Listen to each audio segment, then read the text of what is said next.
Good to see you. Good to have you. We were having a lively conversation about the state of our union. I am concerned, more concerned than I was 4 years ago, because now levers of power in these state houses with these state legislatures from Mississippi to Arkansas, which has a governor, as well as Texas and Florida, Tennessee, calling for not just a firing squad, but maybe we can hang people.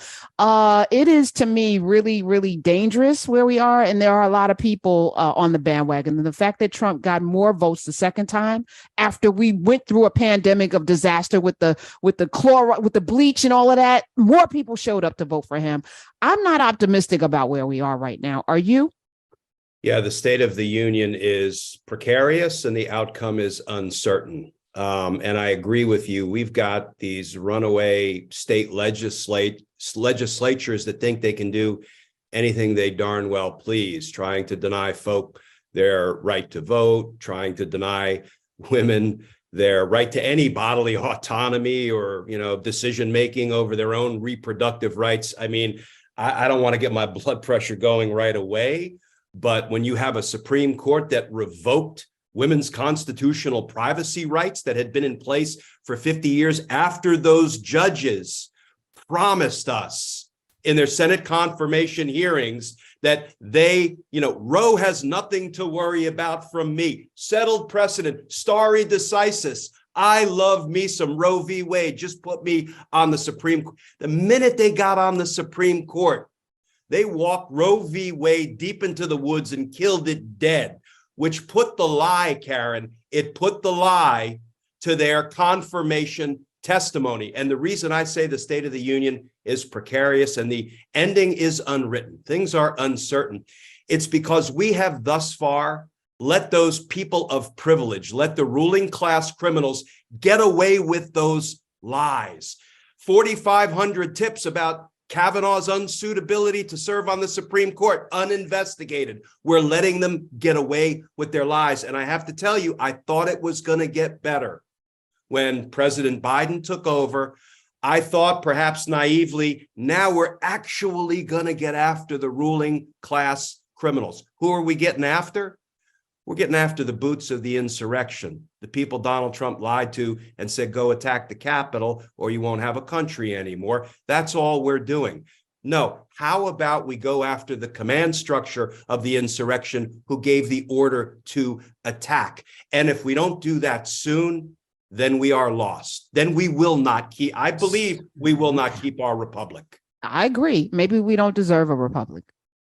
Maybe we deserve it. I'm gonna say why we don't. I'm gonna say why we don't, Glenn Kirschner. As an American citizen, grandfather fought, uncle fought, was in the military for 30 plus years. Family members, I'm not even going to go into Tuskegee, World War II, not one without Black people, Black soldiers, Civil War, not one without Africans freeing themselves. One would even argue about the actual Revolutionary War. First person killed was Crispus Attucks. We are part of the fabric of this country. I don't believe Betsy Ross sold the flag. I think it was an enslaved Black person, but that's neither here nor there.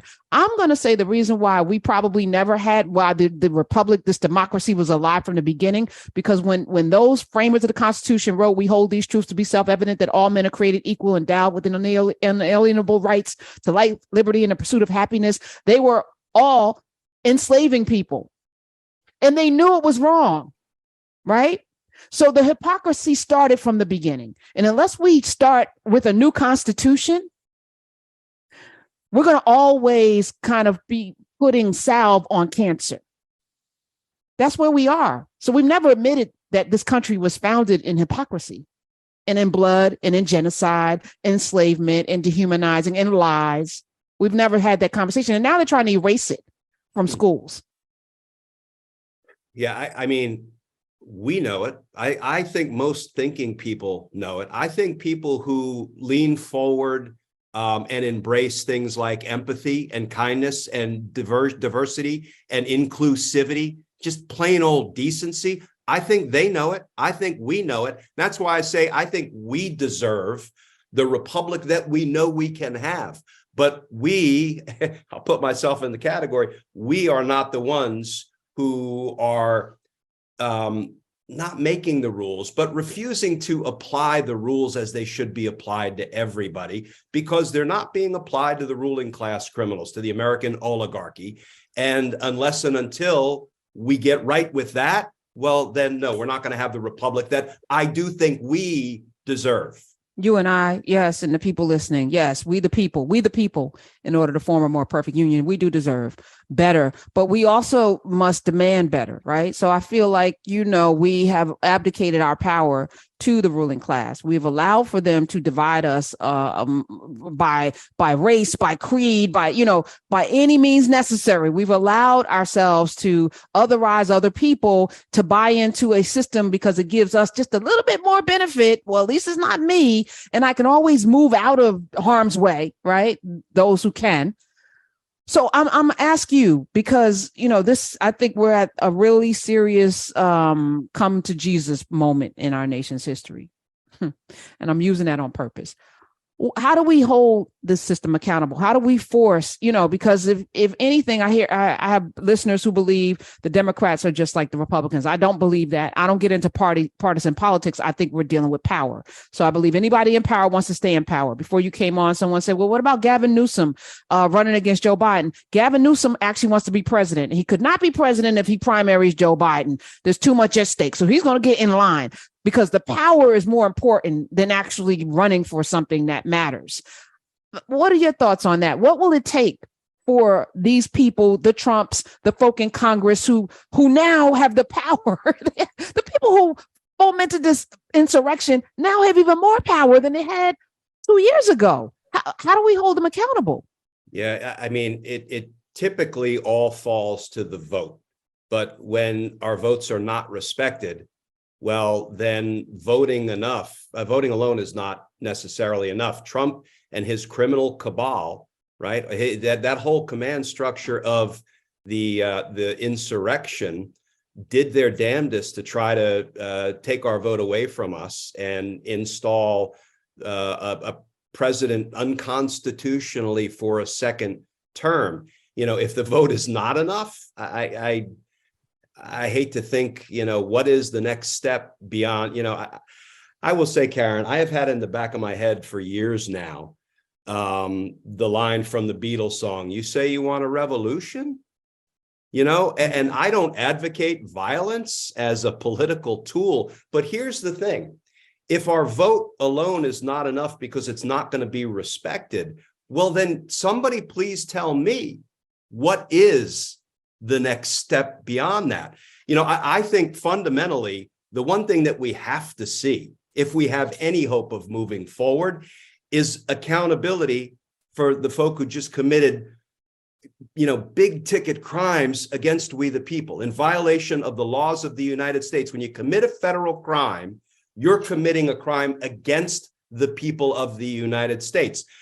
I have some hope, and I hope this is not naive, that, we finally may have landed on a true justice warrior in this special counsel that came back from The Hague. Let me tell you, Karen, I served with a lot of federal prosecutors. I supervised a lot of federal prosecutors, and a lot of federal prosecutors supervised me, which was not easy because I was a management challenge.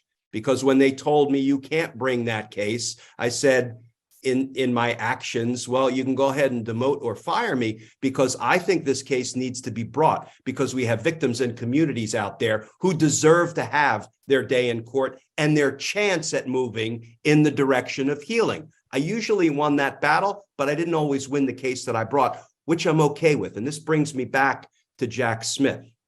Jack Smith has brought cases against not only war criminals. When he was the head of the public integrity section, the PIN, at the Department of Justice, he brought cases against Republicans. He brought cases against Democrats. He brought cases against CIA officers, left, right, center. It didn't matter. And here's what I love about Jack Smith's resume. He lost some of those cases, but it didn't matter, because it was so important to bring them and to try to bring criminal politicians to justice that he said, no, I'm not only going to bring the sure thing. Let me tell you, federal prosecutors will run around pounding their chest. I never lost a case. That's because you never tried a difficult case.